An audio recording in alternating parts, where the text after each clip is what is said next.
Hello and welcome and kia ora to everyone in the Joy of Play Facebook group this evening. It's lovely to have you join us for this session with our two of our three principal presenters that we have in the Joy of Play conference this year. I have Andrew King and Julia Bevin with me.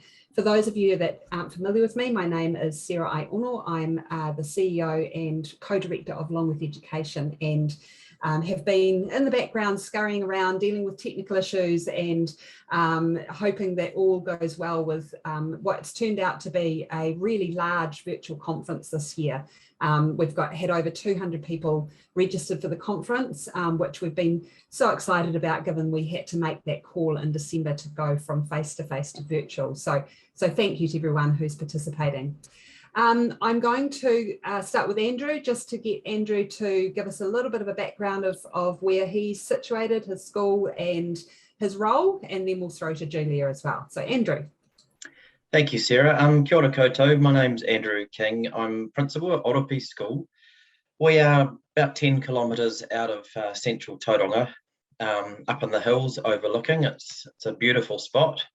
Semi-rural, and it's a context that over the last 10 years or so has been impacted by the Tauranga growth, and we've grown from 100 students up to 350-ish. But we've still managed to retain that country school flavour and uniqueness.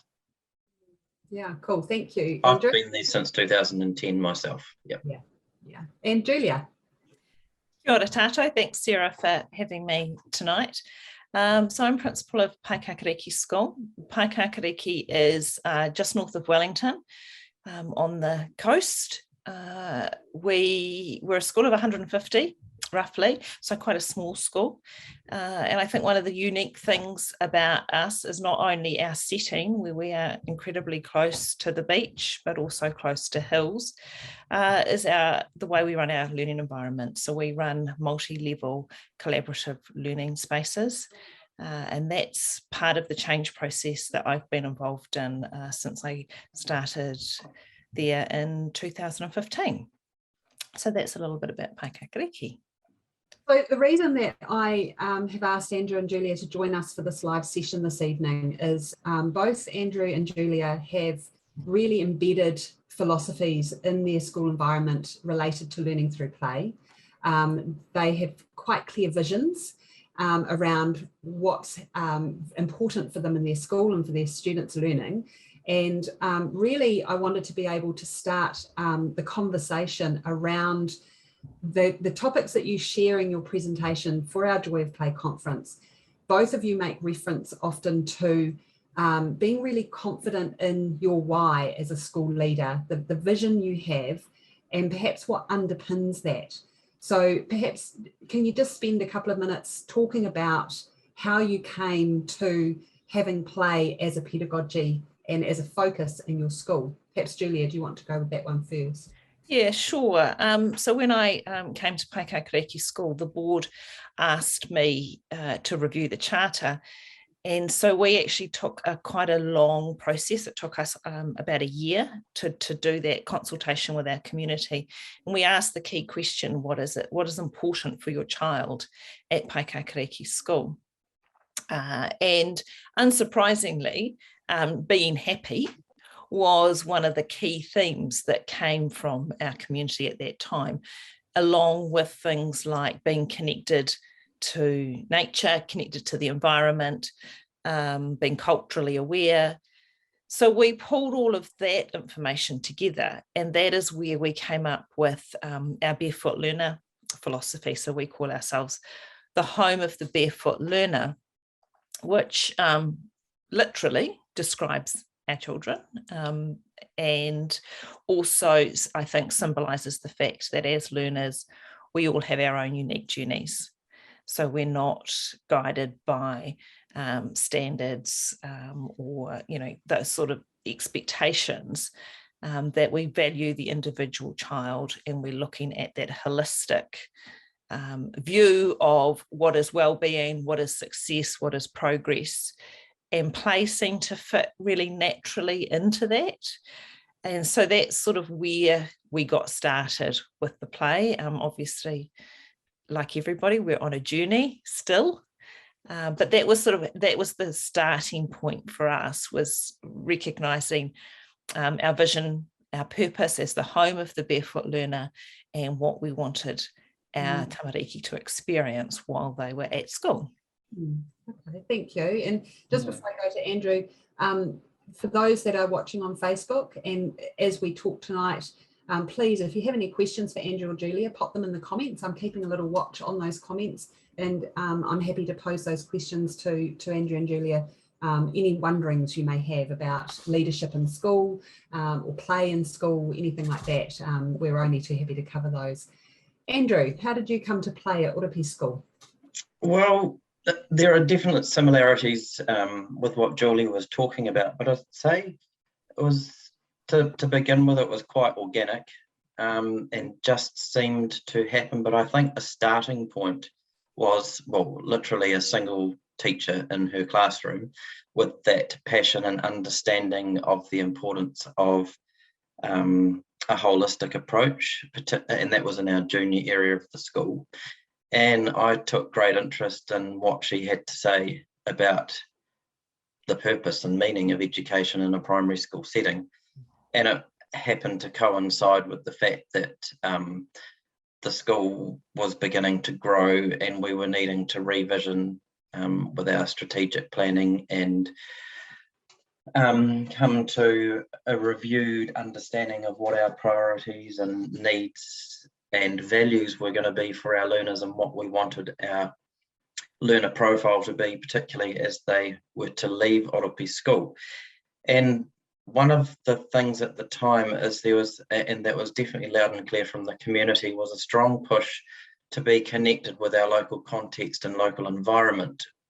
Because the great thing about the Oropi community is we've got a lot of lifestyle blocks, we've got orchards, we've got farms, we've got Otani Wainuku, Kiwi Bird Sanctuary up the road. So it lended itself nicely to place a lot of value on the outdoors.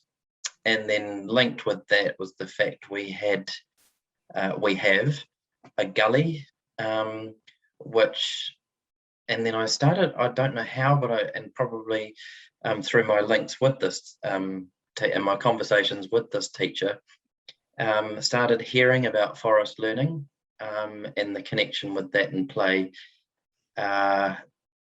The gully area in our school that was actually a bit of a rubbish dump, and used for, in the old days in the 80s and 90s for, where the old incinerator was, and the hole for putting the rubbish in.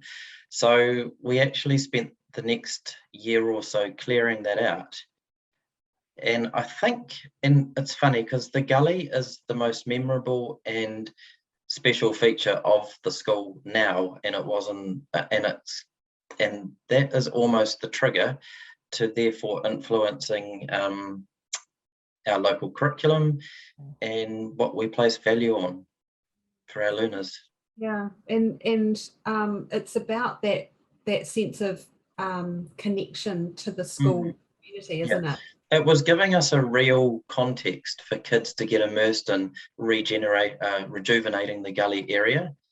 And it was dawning on me that, oh, these kids are immersed in something real. They're fully hands-on, and they're redesigning our school environment. And they're fully engaged. There's no issues, there's no dramas. Everyone wants to do something to help.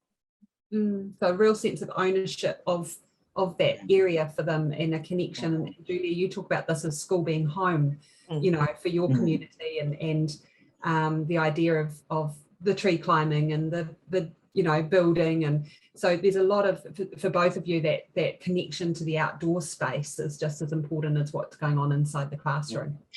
And because the community were really strong on wanting us to value and utilise the outdoors, there was a lot of value in our community at the starting point of wanting kids to be kids and let them take risks and climb trees. So I've always been fortunate to have that mindset in my community, that letting kids do whatever and discover things for themselves and take risks is all right.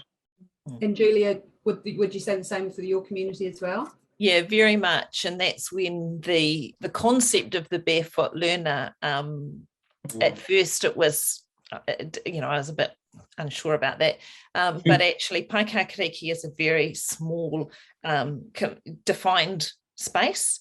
We're bordered by the sea and by the hills and by a big, Queen Elizabeth Park. So it's a little ecosystem in itself. And so the children treat the village as an extension of their home, and that's how how families see our local environment, as it's all part of their home, it's all part of their learning environment, and that connection with nature again, and with the issues, I suppose, that are important in your local community, also really important. So yeah, definitely the connection with the outdoors, and in Paekakariki, the creativity is also really important. It's a very arts focused community, and it's a rainbow community. We're quite well known for our rainbow pride parades and rainbow festivals. So that also recognising that diversity, that individuality. And I think, I said in my presentation about honouring the child and childhood. Yeah. Yeah, and you both, I know you both are motivated by that idea of recognising childhood, slowing things down, having appropriate expectations on children and their learning, rather than being guided by something that is disconnected from what we know and how we know children learn and how they develop. I just want to pick up 2 points you've made. Firstly, that both of you have talked about your parent community indicating to you that they are supportive of risky play, for example, outdoor play, and wanting that connection with outdoors. There's often a perception when schools start on this journey that the parent community are going to be really against this, or really difficult, to convince. And actually, in my experience, that's not been the case. When schools have spent time getting to know and hear from their community about what their desires are for their children. Would that be the case for you guys? I would say my immediate response and thought to that was, have you actually asked your community? Yeah. I think for me, a few years down the track now, we need to check again, because obviously the community is changing a little bit and new families coming in. My experience is that, I just showed a new family through yesterday, and they loved everything about the school and the philosophy. Whereas perhaps some of the families that have been there for a while and have, maybe weren't super engaged in the initial consultation, their children are getting older, they're getting closer to college, there's a bit more angst that comes in then. And so I think it is a constant process of working with your community to reassure them that, because when they're 5 or 6, no problem. Yeah, let them play all day, it's great. But when they're 9, 10, 11, they're starting to worry about, they can't do their times tables, or our kids go to the beach for half a day every week, and most people love it. But you will get some of those vocal people who are concerned because they think their child's not learning. And not getting prepared for college, because we go to year 8. Yeah, and I've literally had in a workshop, running a workshop, and I've had a participant say to me, but how will they learn how to sit exams? And my response was, why do they need to learn how to sit exams? Yeah. What is that the purpose of education? An exam is one form of assessment. It's a little antiquated now, but is that what guides what we do? Is that? But this is where we are working with parents who, this is the generation where that's the goal, is to get to exams, get out the other side of exams, get into a career of some sorts. And so what's the pathway for their children? So it's a very real concern. I think the question too is when they talk about, for us, they talk about being prepared for college. My question is, well, what is that? Yeah. What does prepared for college look like? And if you ask a high school principal or a high school teacher, you're going to get all the stuff, the key competency stuff. Yeah, absolutely. That's what they want. Yeah. With what Julia's saying too, it made me think of, it doesn't mean we don't, just because the general consensus in the community is to let kids take risk, it doesn't mean you don't have those people in your community who don't want it and who are scared of it. But for my starting point was pretty straightforward because we had the buy-in, but you've still even over the last year and right up till now, and we'll need to keep doing it. And I think Julia touched on the need to keep on revisiting the why, and this is what we believe, and this is why we do what we do, and just reminding people all the time. And you can't just assume that 10 years ago the community said, yeah, that's what we want, and assume that 10 years later it's the same type of community. Yeah, and there is an ongoing, it's something that when we're working with schools, there is a piece there for leadership teams, as well as the classroom teacher, because they're often the one with immediate contact with parents, is that there is a responsibility of advocacy for this and education for parents as well. And we are going to help our parents shift the lens to understanding the purpose of education and the skill sets that our children are needing now, as opposed to perhaps when the parents were at school or their parents were at school. Then there has to be that element of advocacy in there as well in education. The other thing that you guys both mentioned as well, and you probably weren't aware you were doing it, but you talk about holistic and this approach to holistic learning for both of you as guiding your why. Perhaps if you could just share with us a little bit around why you see what you see holistic learning looking like, and why is that important for your students in your school?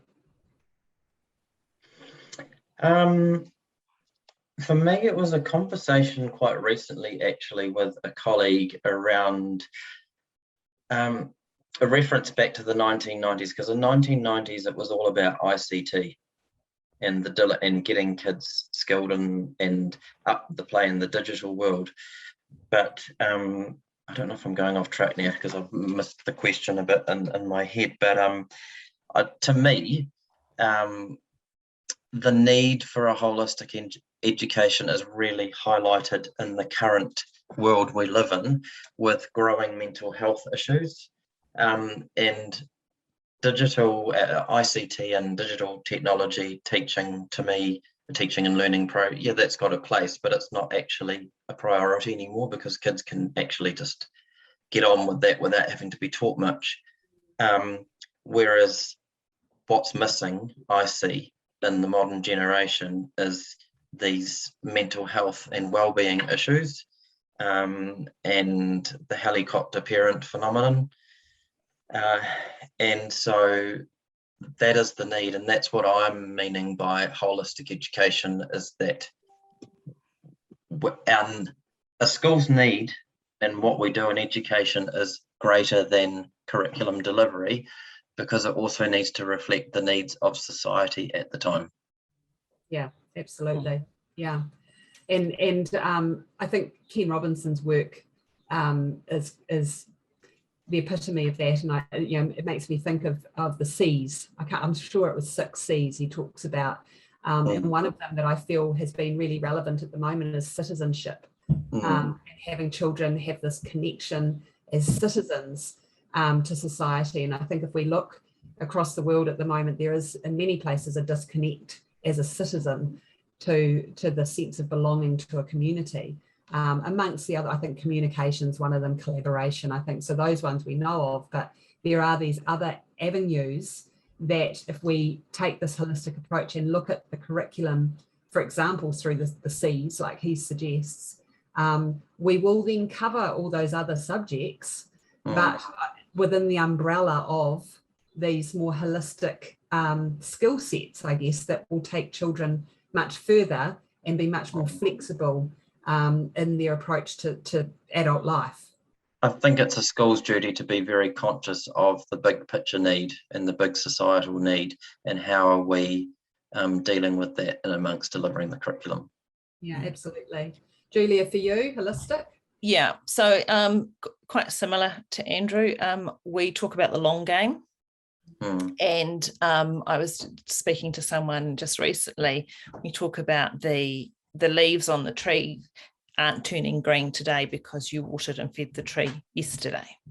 The long game is about what you're putting in the early years. And I think my experiences as a parent have really helped shape that. So as my children hit their teenage years, that's when I started to really worry about all the stuff that could go wrong. And I was speaking to actually our Aiono, what are they called, evaluation partners, and she asked me a question about what would the end result of the long game be, sort of thing. And I said, well, what I'm looking for is, one, that they're alive, and two, that they're in school, and three, that they're doing stuff that brings them joy. So a strengths-based approach. And so, we want them to be able to make good choices and good decisions so that they don't end up, wrapping a car around a tree. For a start, they don't end up getting into that car. They might be the person that stops someone doing that. So it's about making good choices. It's about having good people around them, being confident enough in themselves to stand up for that kind of stuff. And then, it's if they've got a purpose, if they've got joy, then that's going to help with that, all of that good decision making, with that setting goals and that motivation. And I have a daughter who is dyslexic, and to spend all the focus on, well, you can't read, you can't write, you can't spell very well, would have destroyed her. But to be able to build her up and focus on the things that she's really good at, she's a great people person. It's just, I think that for me, that's that holistic approach, is looking at the whole child and what is going to bring them success and joy, citizenship, in the long run. Not what's happening today, or it's your mid-year data result or your end-of-year achievement data, but what is going to happen for those people as they become young adults.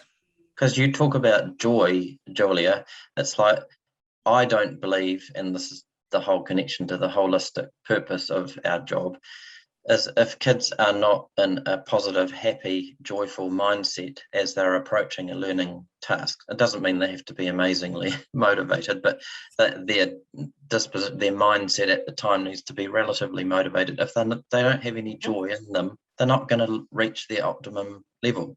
So it's our job to prepare them to feel motivated, to want to do or to be engaged in all the formal stuff because they feel confident. And to see where that fits into that big picture. Yeah. And that's where that, either, just-in-time learning or things like project-based learning are great, because they'll get to a point where they'll be stuck. And that's where the rich learning can really happen, because it has real meaning and purpose for them at that time. That's right. Yeah.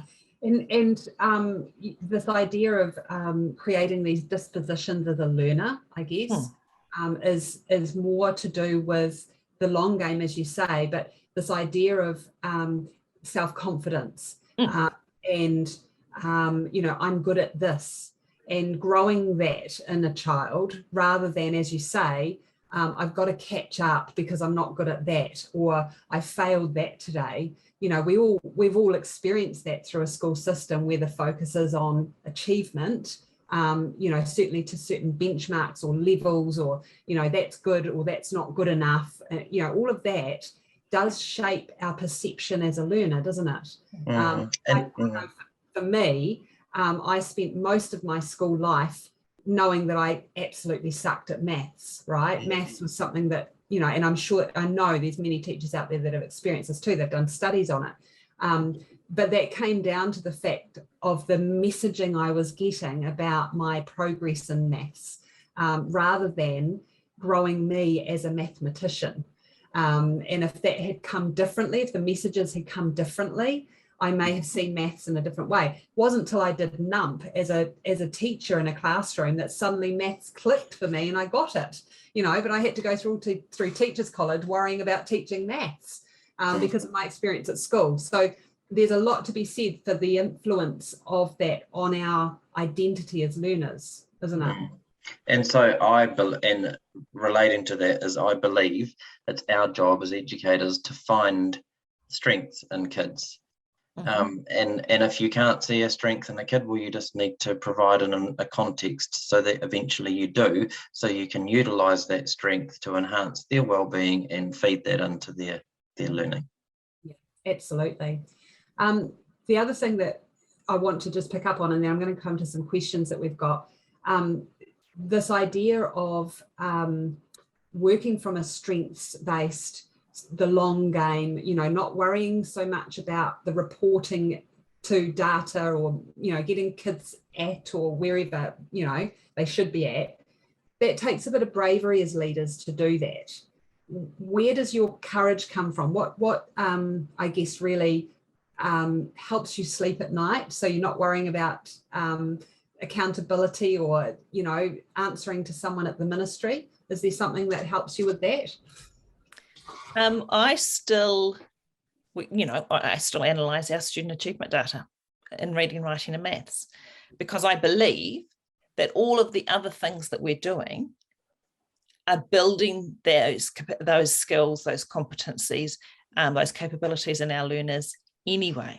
So the teachers make their OTJs just as they've always done, and I go through and I look at that data, and I'm always a little bit nervous because ultimately, I still have to share some information around student achievement with the board. We don't only do reading, writing and maths, we also report on our 4 guiding principles of belonging, connecting, exploring and thriving.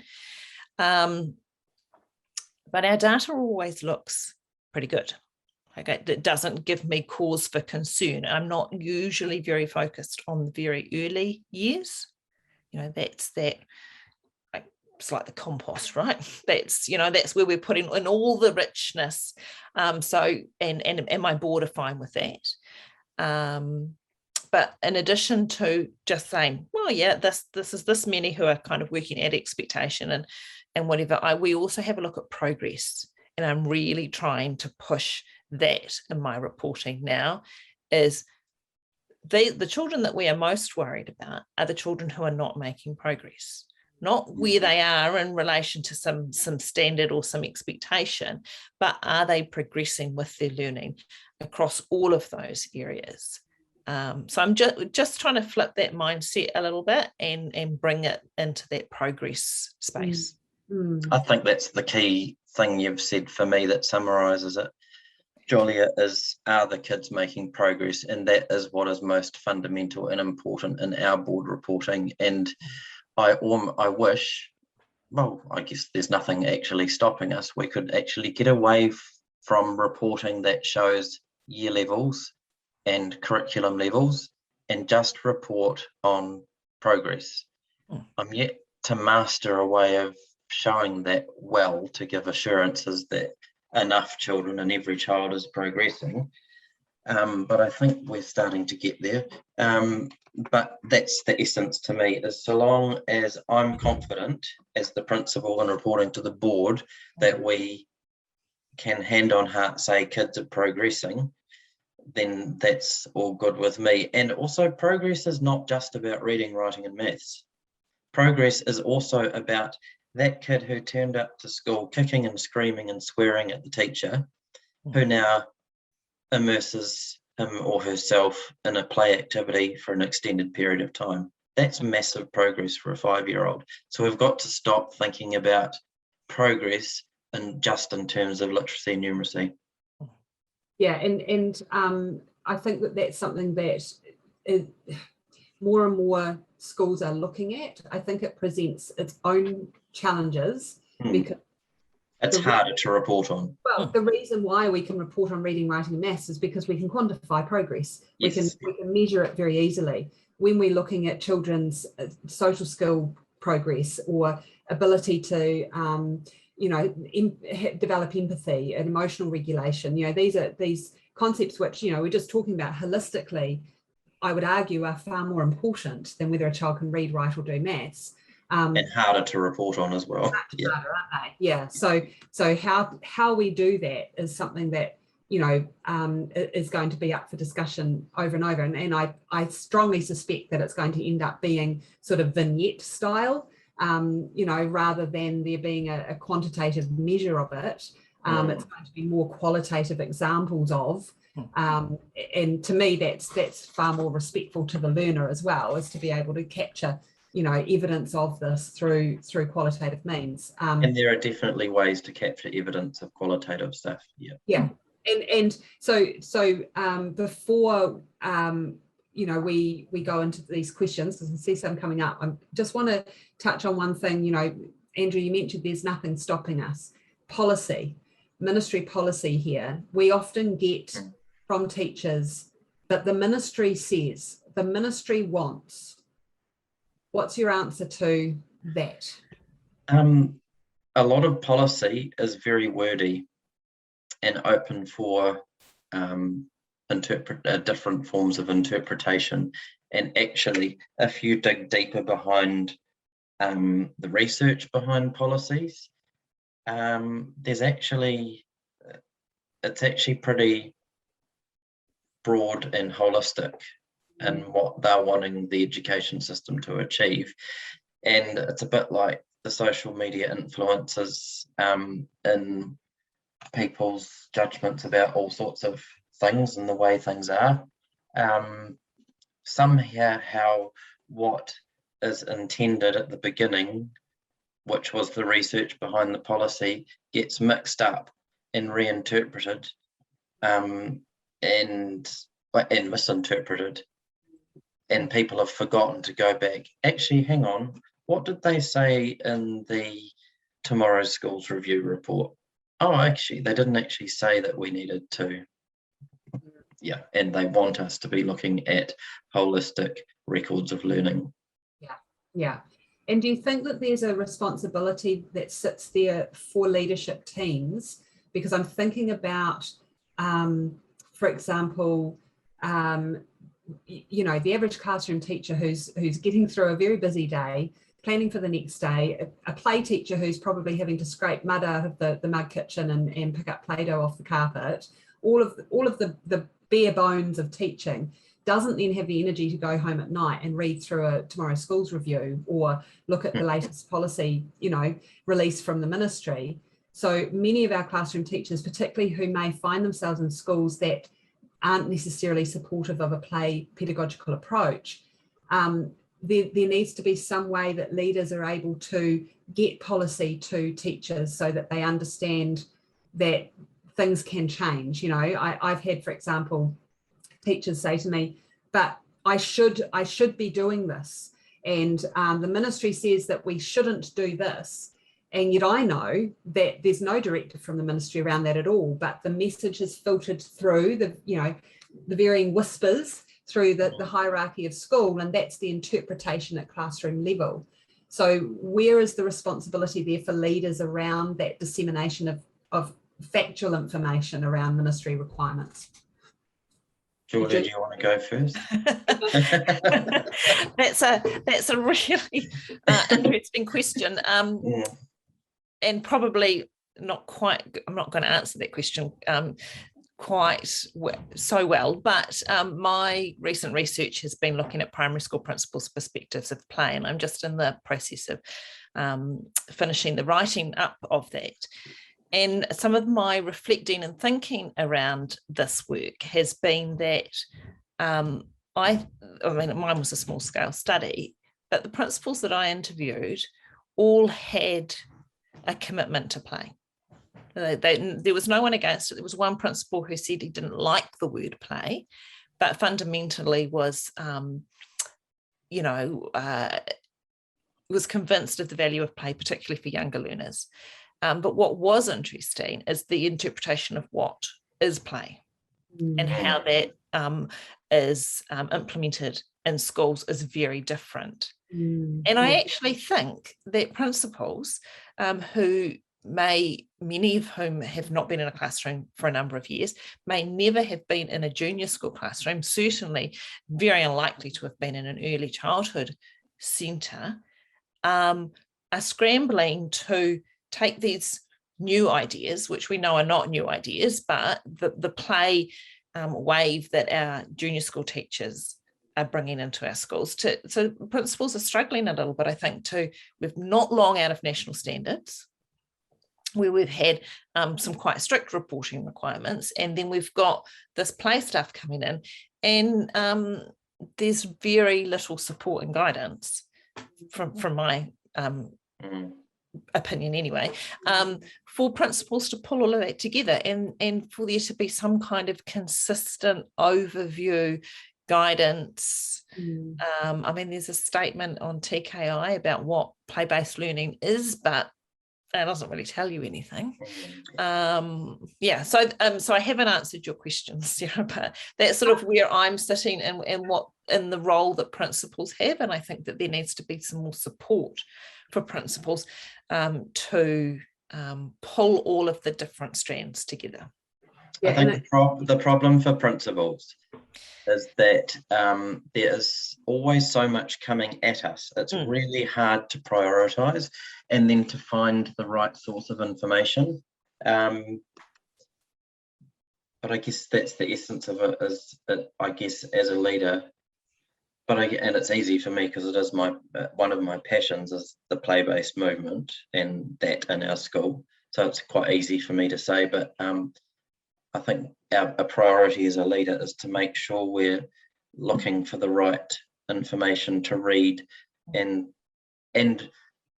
give ourselves permission to read it and think about it and share it and critique it. Because I think that's another problem, is principals get so busy and caught up in COVID that we forget to give ourselves time to keep up with the play, with policy and things and research coming out. But more and more, that's more and more important as part of a principal's job, I believe, to be reading research and having your ears on the ground looking for quality research about what's important. And disseminating that to your staff, and making time for it. That's the pull between pedagogical leadership or instructional leadership and the administrative role that New Zealand principals have obviously had to take a lot more of on since Tomorrow's Schools. But to be fair on principals, it's really ad hoc, and you've got to you've either got to be in the know or spend a lot of time looking for it, because there's not actually clear ways of finding the right information. And it's so easy for a principal, particularly with COVID at the moment, to be immersed in administration. And when things get busy, you might have all the best intentions in the world to sit down and do some reading and really review processes within your school. And then when things get busy and things like the new framework comes out for COVID, it's just easier to go, oh well, this is the way we've always done it, so let's just do that again this year and I'll come back to it next time.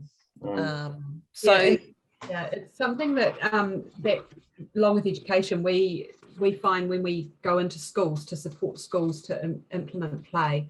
I spend a lot of time working with principals to guide them around what they're looking at, because as you say, there's multiple interpretations of play as a pedagogical approach.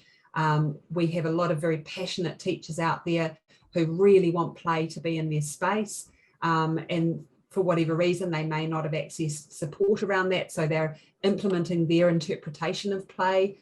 And principals, I've had a lot of principals contact me saying, I don't think this is the kind of play we want here, or I'm not sure that this is actually evidence-based. Can you come and take a look?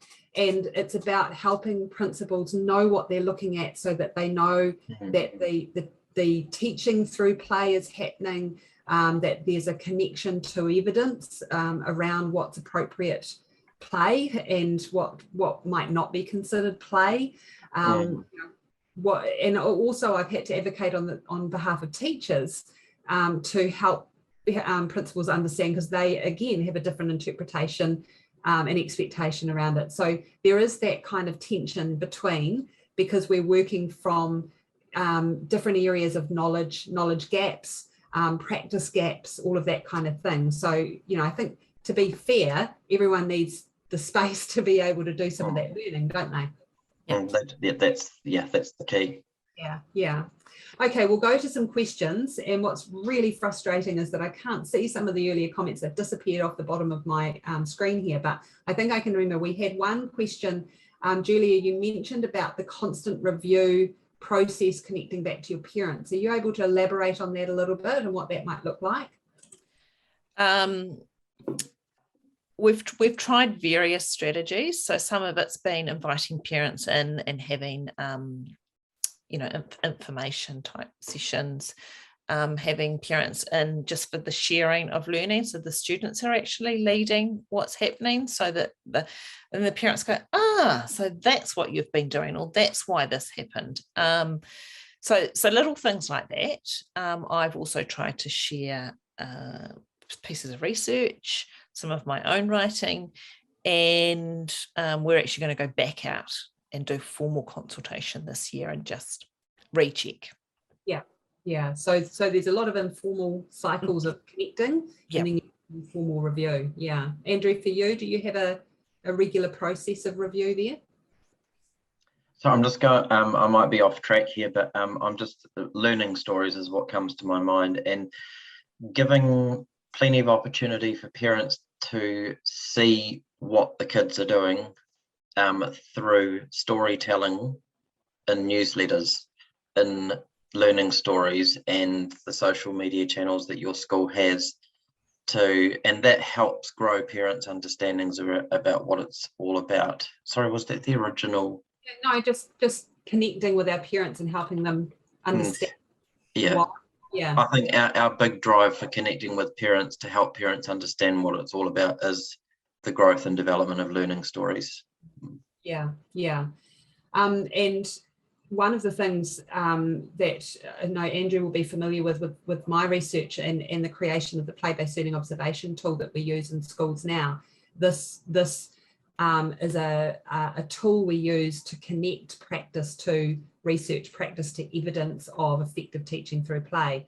One of the things that was really highlighted in the research I was involved in was what intentional strategies schools and teachers use to communicate to their parents around the learning that's happening in play. And it is an area that I see very hit and miss in schools.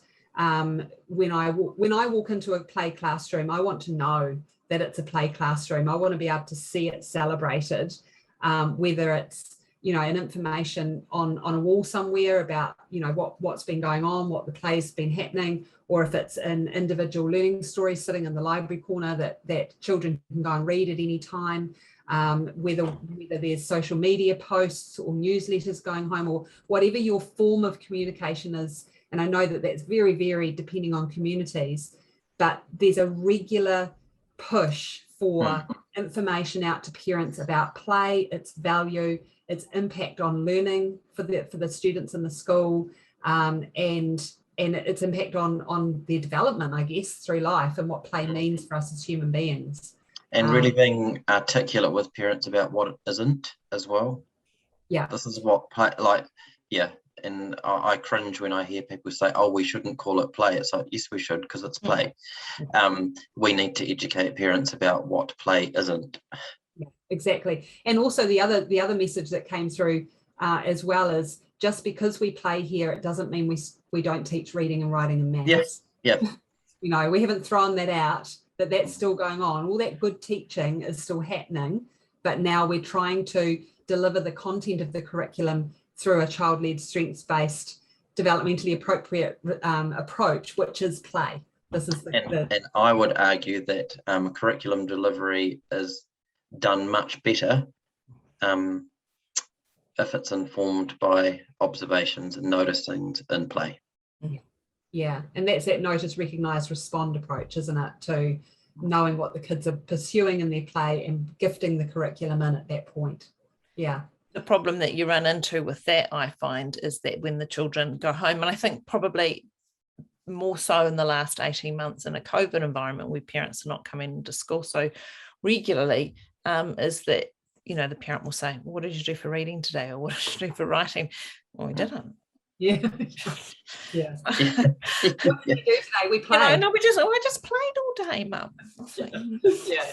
And that's, you know, when you unpack that, and I've explained that story with some parents over time, is that, yeah, but if you unpack that, that's because the most exciting, happy, enjoyable memory your child has at the moment is what they were digging in the gully today. And so that's all they remember because it was the best part of their day. Exactly. Yeah. And you probably actually find they did do a bit of reading in amongst that. Yeah, but it wasn't high on their list of memories for that day. No. Look, another question we've got from Stacey Anderson is, how important is the learning environment for play-based learning? We're starting a large rebuild of the school. Is there any advice you can give to this journey?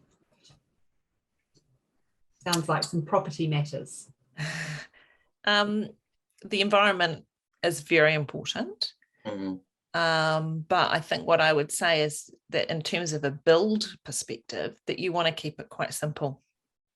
Yeah. You want to have your big spaces. You want to be able to have, you know, quiet corners, withdrawal rooms if possible. We don't have that many withdrawal rooms, but we do have kind of quiet corners. Connection to the outdoors. So we've done refurb and made sure that we've got really big doors and decks. So I'd say keep it simple. You know, have open shelves so that, you know, play materials can be stored but seen easily by the children, and lots of flow so kids can move around. That's exactly what I would say, is allowing your teachers to recommend investment in great storage solutions for easy access. And one of the big changes throughout our school has been, with property, has been that indoor-outdoor flow, and enabling as much indoor-outdoor flow as possible. Just makes it so much easier. Yeah, and not just the flow, but the line of sight, so that if the teacher is in the classroom, they can see outside. What's happening outside. And I think the other thing I'd say, with those environments, is keep it simple, because they should change regularly based on the learners that you have in that space anyway. So our spaces look different really regularly. You can walk in one day and the next day it could look quite different because of you know, like that notice and responding to what the needs might be. And definitely that sense of the environment being very open for flexibility and creativity to happen, rather than it being closed. It's the same concept as loose parts. We don't want the environment closed. We don't want a closed playground that says this is how you will play with me. We want to be able to have open-ended opportunities for kids to be able to interact with that environment and use it as they see fit.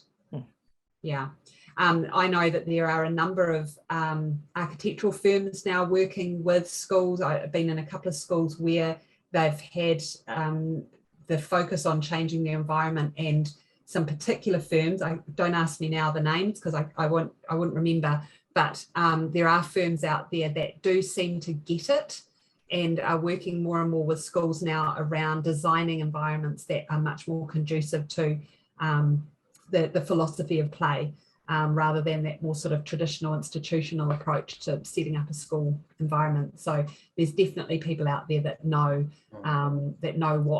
what that's environment. Yeah, that's another thing, is flexibility is a really important thing for the for the indoor setup.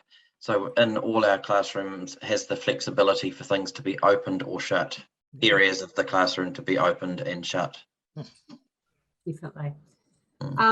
One of the other things too that I know both of you have, you know, Andrew and I, we've talked about this before, and Julia, you mentioned this in your presentation for the conference, is understanding the role of the teacher in play and knowing what you're looking at when it comes to the teacher role.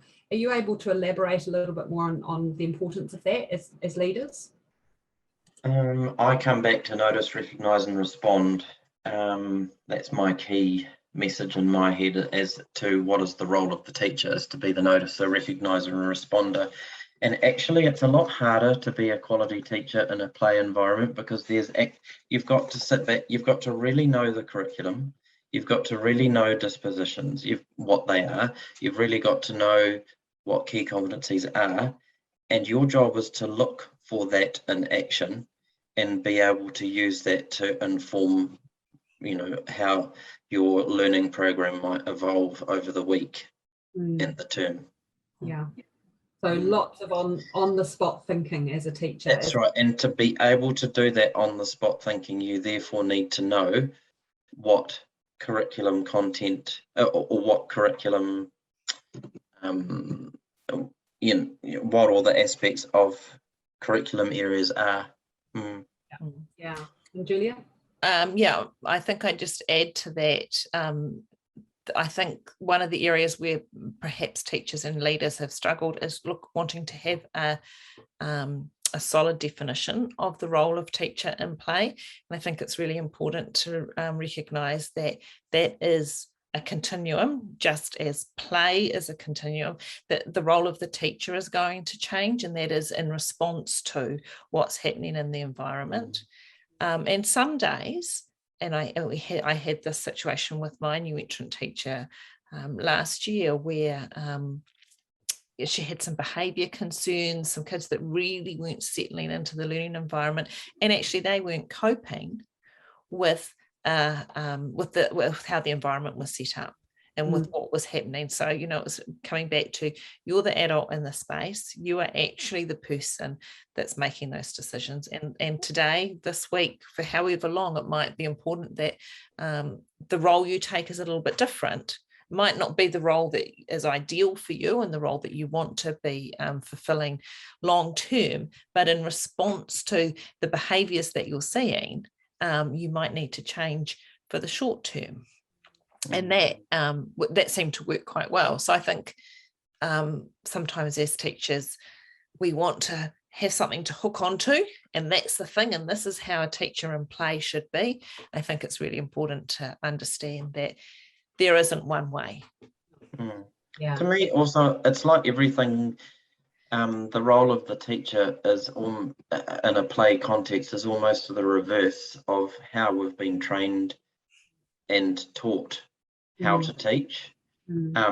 Because I talk about responsive planning and an evolution of the program for the term.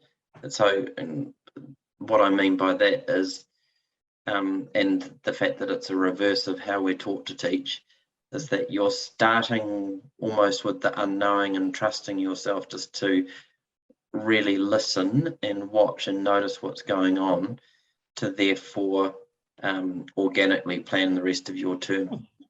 Yeah, and to be brave to do that.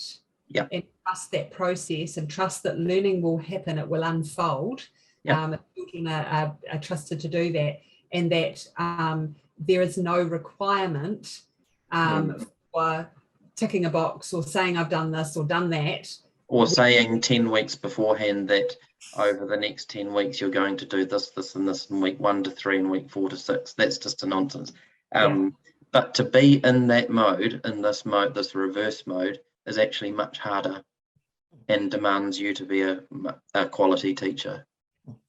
Yeah, and then you throw in, like you say, Julia, you throw in some more difficult children that you weren't expecting, or you throw in COVID changes, everything that life throws at you, it does make it much more challenging. And I know, again, working in classrooms where, I'm working with teachers who are on this journey, who are making these changes.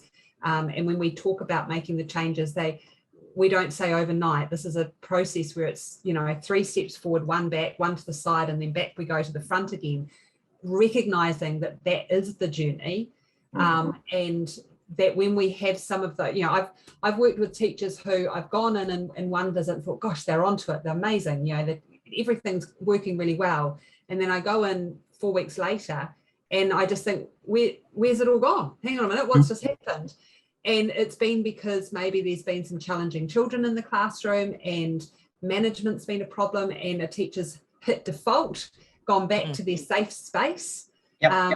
And traditional teaching is much safer than teaching through play.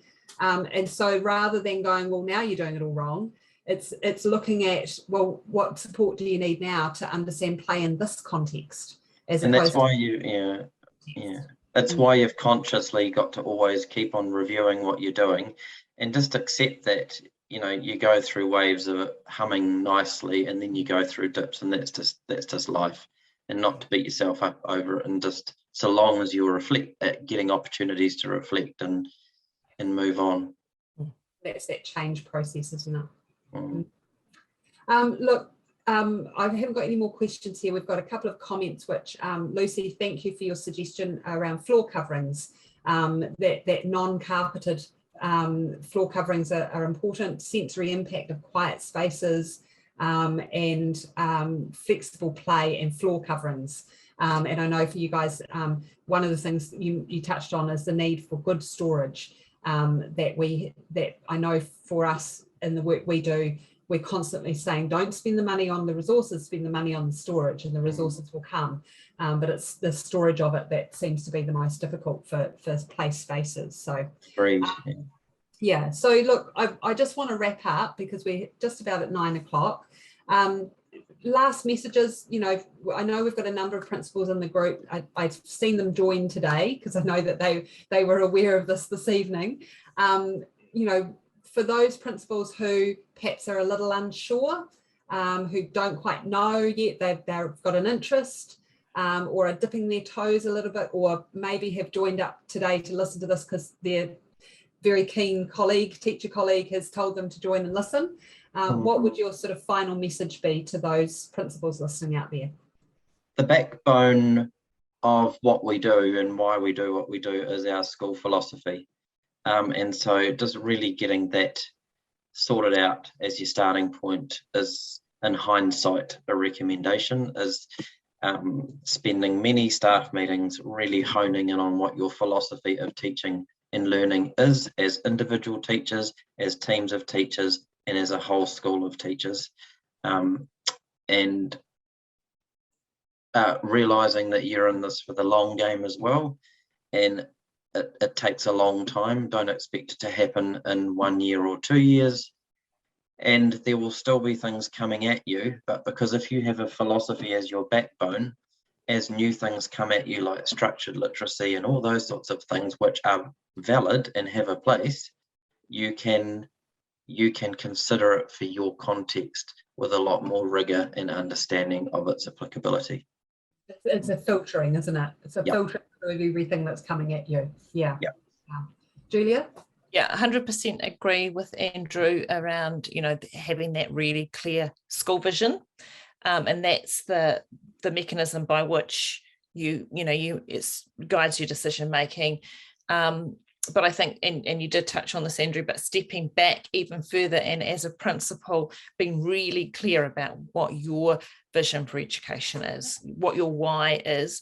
And I think sometimes that gets lost in the busyness of our jobs. So and we get sucked into property, finance, health and safety, and we forget why we actually were teachers in the first place. So I think it's really important to go back to that, to really, after all these years of experience, to reaffirm for yourselves what your why is. And for me, it's around that protecting childhood, and be clear about that. And then actually, if you're not in the right place, if you're not in the right community, then you're never going to experience that success, or it's going to be a much, much harder road. So think carefully about where you position yourself to really fulfill your why, and then surround yourself with people who share that same vision and that same passion. And when you're in the role of principal, then you actually have the opportunity to make those strategic appointments. And but I think before you can do any of that, you have to be really clear about what's driving you. That's a really good point. Being networked and connected to those advocates is such an important thing. Absolutely. And look, there is a growing network of people out there who, you know, I know through our Joy of Play Facebook group, we're getting more connections. We're very careful about who we have in this group, that we're trying to keep it local to New Zealand so that you're able to connect and, you know, reach out to other like-minded people and hear about what's going on across New Zealand. So for those listening, you know, Andrew and Julia are here on Facebook, and I'm sure you know, posing questions anytime. I'm sure they'll be able to answer them. If they can't, I can certainly direct you in the right area to do that. But to really keep the strength of that network is important to give you the confidence to keep pursuing your why, really, isn't it? And keep going forward with that. So look, thank you, both of you, for your time this evening. For those of you who are listening, you may be listening to this a little bit later than the live, and you've got any questions, please feel free to just pop them in the comment section below. We can certainly address any questions that you bring, whether it's now or into the future when you watch this recording. But Andrew and Julia certainly provide inspiration for us as educators around how schools can operate following that play philosophy and honouring childhood and slowing the race down and having children be children for as long as they possibly can. So really appreciate your time this evening. Thank you, both of you. And good luck. Good luck for the start of an Omicron year amongst everything else. So really appreciate it. Thanks, guys. Thank you. You.